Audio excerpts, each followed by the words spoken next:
না খেয়ে বসে আছেন? বিস্কুট খেয়ে দিন কাটাচ্ছেন? এটাই হচ্ছে ব্যাপার। বলুন, খাওয়াটা বলুন।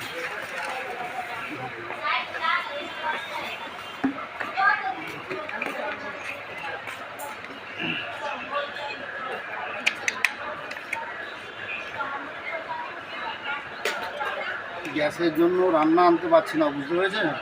খুবই সমস্যা হয়ে যাচ্ছে আমাদের। এত গ্যাসের সমস্যা হচ্ছে,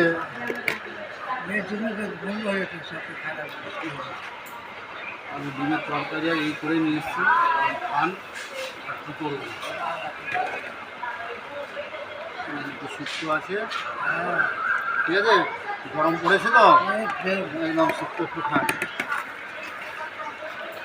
দারুণ খাওয়া। আসুন এই জলটা নিন, ঠিক আছে? আশীর্বাদ করুন,